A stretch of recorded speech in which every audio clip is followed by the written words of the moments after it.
How does that No, look? I'm not saying that. You get some sense that there's a handful of stocks. Look at that. I mean, you could tie that to the market. Bang. So our Rangers are flying right now, flying. Best record in the NHL. Do you think this team's got what it takes? Absolutely. Welcome, by the way, Tim. How are you? Yes, I am fired up.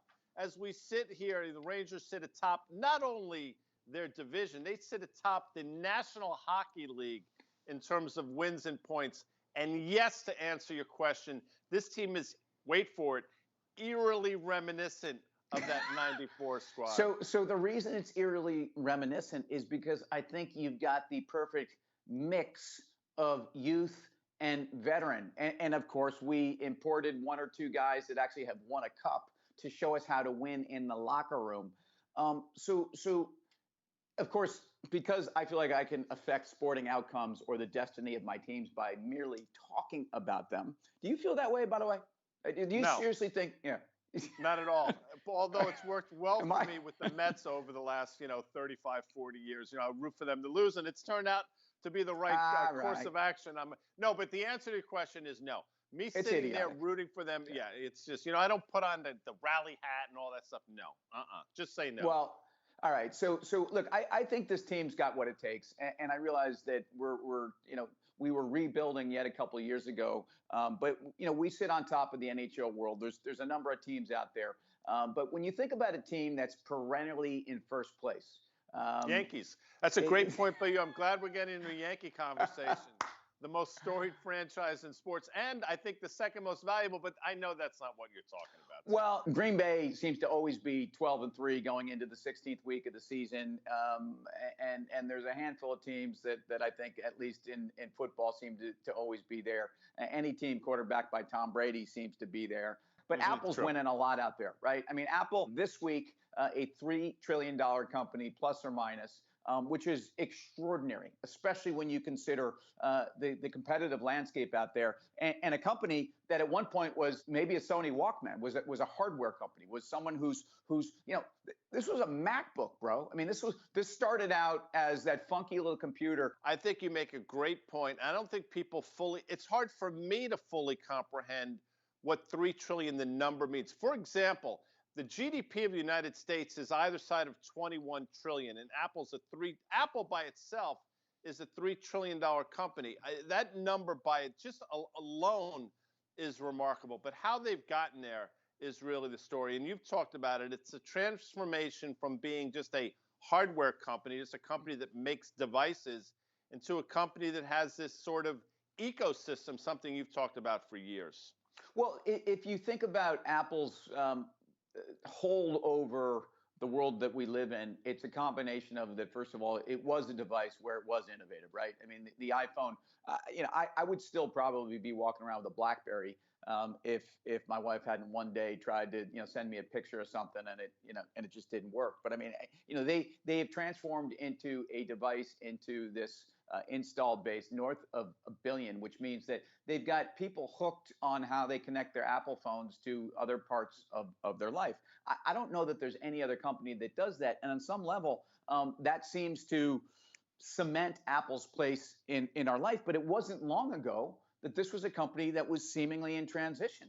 And we forget that Steve Jobs was the great innovator, and no one thought that Tim Cook. It's kind of like when the Yanks went from Joe Torre to Joe Girardi. I mean, you had a guy that obviously had won a bunch of titles, was seen as the glue holding the team together. You should have gone back to the early 70s, 1973, the transition from CBS ownership of the Yankees to the Steinbrenner ownership when the tides turned. And think about this for a second. You talk about the humble beginnings of Apple. Yankees were bought for $10 million by Steinbrenner and some of his people. Bunker Hunt, by the way, being one of them. I encourage you to Google Bunker Hunt for you Silver fans out there. By the way, 1.2 million of that was in parking lots in New York City that they sold back to CBS. So the whole deal was less than 9 million. I mentioned that because as we sit here now, you're talking about Apple being the most valuable company in the world. Let's talk about valuable sports franchises. According to Forbes, Tim, who do you think sits atop the Forbes list for most valuable franchise. Folks out there, it sounds like Guy's already compiled this list, and he's kind of smirking to himself because he's got an answer or two.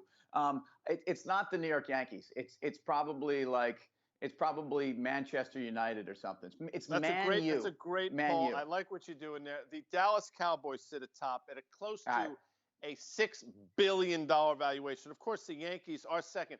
I think you'll be shocked at number 3. This is one of your favorite teams that has fallen on hard times over the last 15 or so years. Seemingly has gotten themselves back together, only to fall on hard times again this year. Help me out here.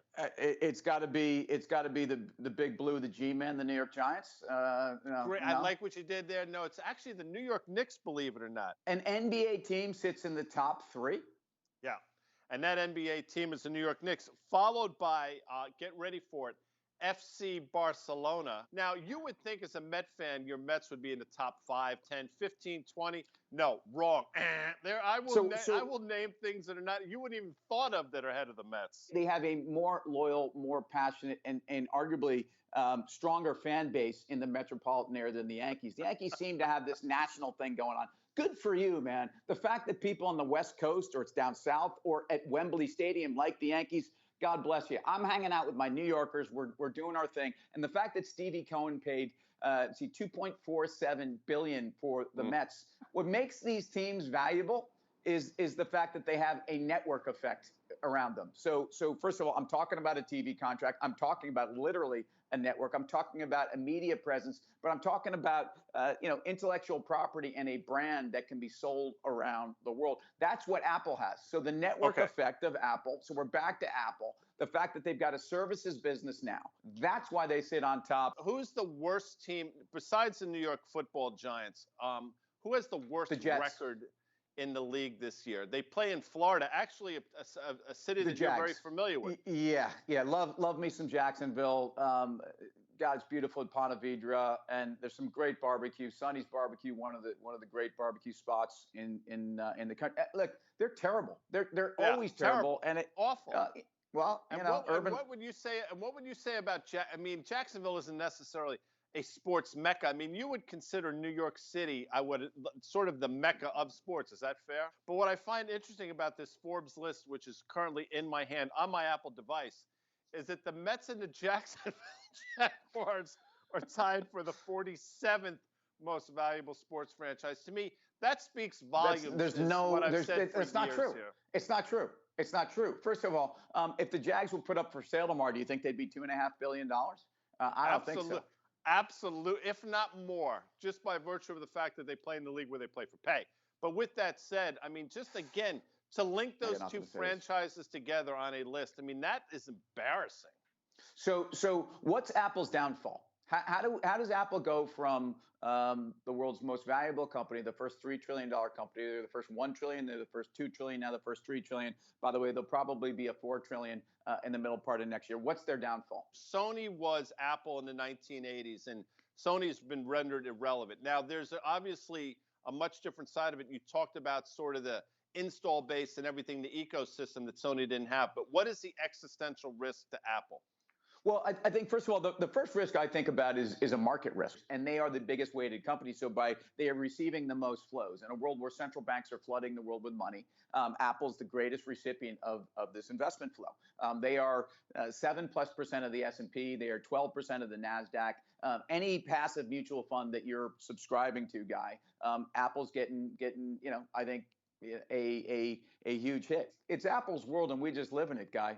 And we do it every night around 6 p.m. On Reach TV. And whether you're looking at your Apple device in the airport or whether you're looking at it at home, I'm amazed you even have one, and that you're not still working on your BlackBerry.